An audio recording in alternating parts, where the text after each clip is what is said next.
नमस्कार. श्रवणीयच्या आजच्या भागात मी रश्मी चाफेकर तुमचं स्वागत करते.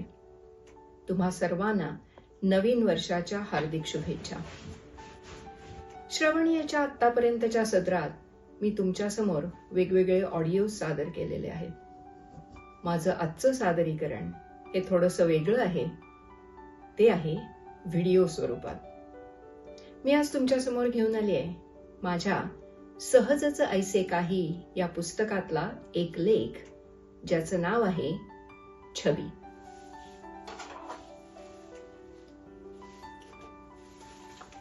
छबी. प्रिय मी, अगं कशी आहेस? पाकिटावर उजव्या आणि डाव्या दोन्ही बाजूला स्वतःच नाव बघून अगदी भांबावून गेलीस ना? तुला वाटलं असेल मीच मला कधी बरं पत्र लिहिलं? अगदी गोंधळून गेली असशील ना? अगं घाबरू नकोस. हे पत्र मी लिहिलंय. मी कोण? मी तुझी आरशातली छबी. रोज एकमेकींशी मनातल्या मनात बोलायचा मलाच कंटाळा आला. तशी आपली भेट रोजच होते, अगदी दिवसातून 3-4 वेळा तरी नक्कीच. पण वेळ कधीच पुरेसा पडत नाही.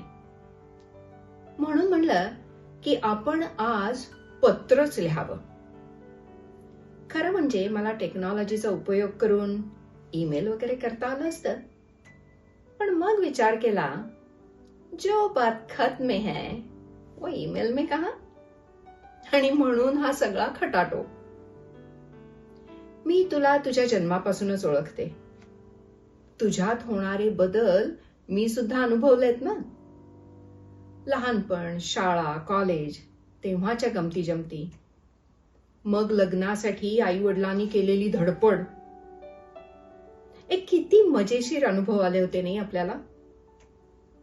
पण ह्यातून वाट काढून तू एक दिवस लग्नाच्या बंधनात अडकलीस. तुझ्या गळ्यातलं मंगळसूत्र माझ्याही गळ्यात दिमाखात मिरवू लागलं.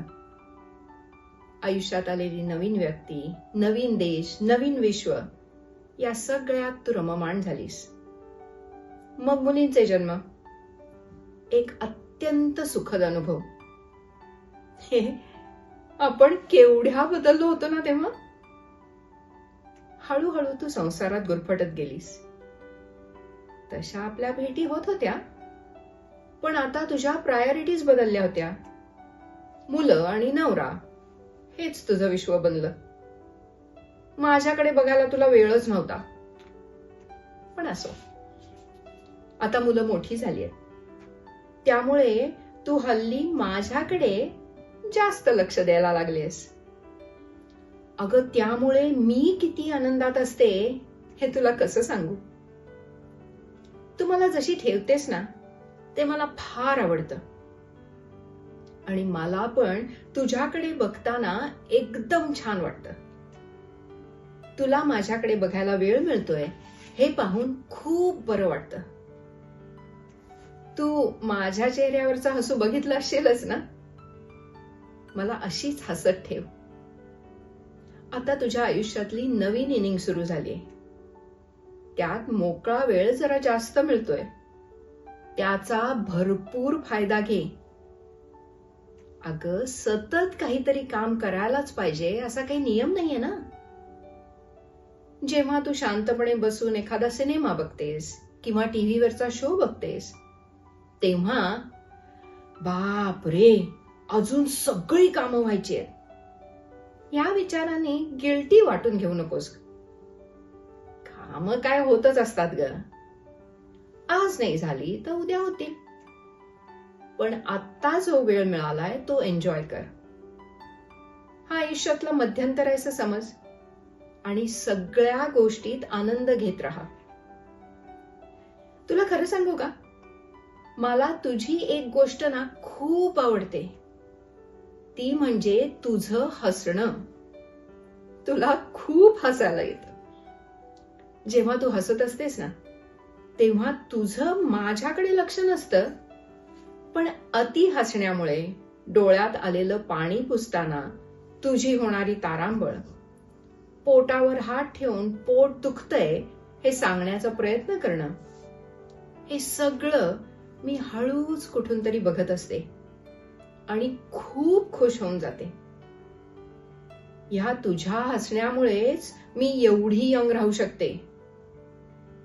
तर अशीच हसत राहा. तुझं हे हसणं सगळ्यांबरोबरच शेअर कर.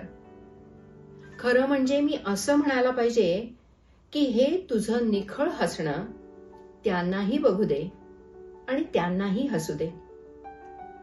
एक लक्षात ठेव, जबाबदाऱ्या या कधीच संपत नाहीत, पण त्यांचं ओझं या मध्यंतरानंतर जरा कमी होतं. ते एन्जॉय कर. आणि हो, नवीन येणाऱ्या जबाबदाऱ्या पण कारण येणाऱ्या काळातल्या जबाबदाऱ्या ह्या सुखदच असणार आहेत. त्यांचा तू आनंद घेशील ही मला खात्री आहे. मी तुला एकच सांगेन की मला जर नेहमी हसताना तुला बघायचं असेल तर तू सतत हसत राहणं हे अपरिहार्य आहे. मग काय, हसत राहणार ना? तुझी छबी. धन्यवाद.